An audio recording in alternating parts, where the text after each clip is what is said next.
which takes care of the turbines and diesels and all that. So yeah, there's a lot of testing. And what you did was that was the top. Well, at that time, I went on my first submarine in 1961, and it was what was called an FBM, which was Fleet Ballistic Missile Submarine. Mm-hmm. And they were the ones that operated with two crews. One crew would be on it for 3 months, and then they would actually be at sea for 2 of those 3 months. Really? Then they would fly you back to the States, and then the other crew would be on it for 3 months. Mm-hmm. And you go through a 30-day upkeep period, then you go to sea for 2 months. So you're gone from home 3 months total. And you rotate crews, but they had such few people who were qualified to operate those boats that when we would fly back to the States, they would put us on 3 airplanes, and they would split the crew into thirds. Really? So that if one plane went down, they could replace 1/3 of the crew, but they couldn't replace the whole crew. Oh, geez, I didn't even think about that. Yeah. Now later on, it took them 5 years. Enough people were trained, and they put you on 1 airplane and fly you back. And if it crashed, they had people they could call on. Yeah. Man. That was fun. I can imagine, yeah. Say. And we were, day President Kennedy was shot. Mm-hmm.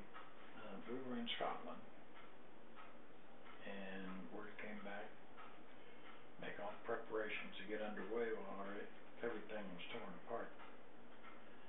So we scurried around smartly, and within about 12 hours, we were ready to get underway.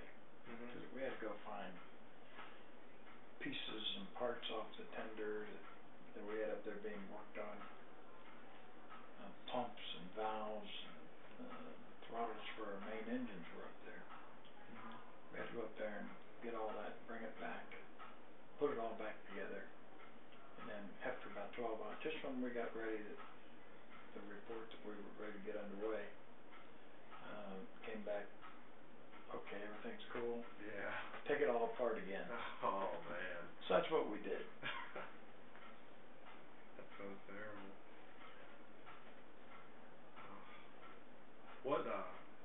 This is kind of unrelated, but what's the longest period of time you've actually stayed underwater? 67 days. 67 days. Mm-hmm. Does anything happen to you physically after that? No.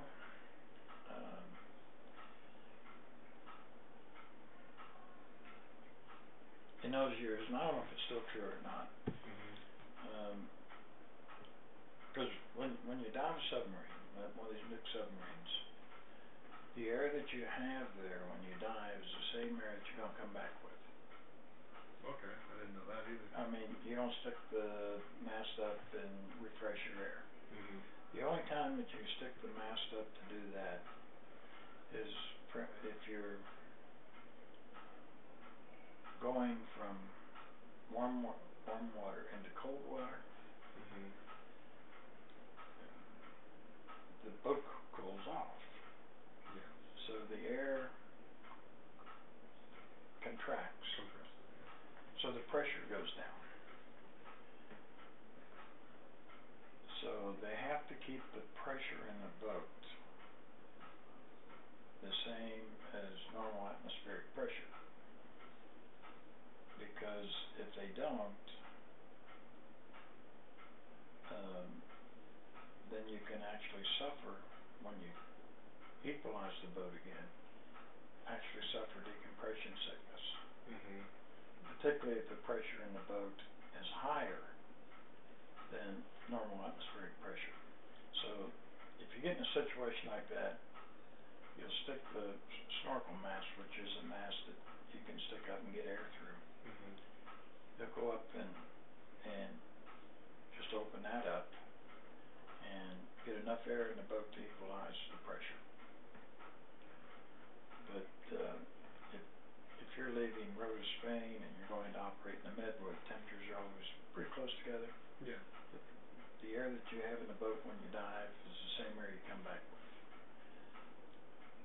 what happens is, on there you have things that, equipment that purifies the air. Yeah. You're always generating hydrocarbons from cooking and all that. You're generating CO2 from breathing and everything. So they have equipment on there that purifies the air. And you also have on the boat oxygen bottles, because as you're going along, everybody's using up the oxygen. So you bleed oxygen into the boat. Okay. And to keep the oxygen anywhere from 19 to 22%. And so you just go along, and the real trick is just keeping that air to where you can breathe it.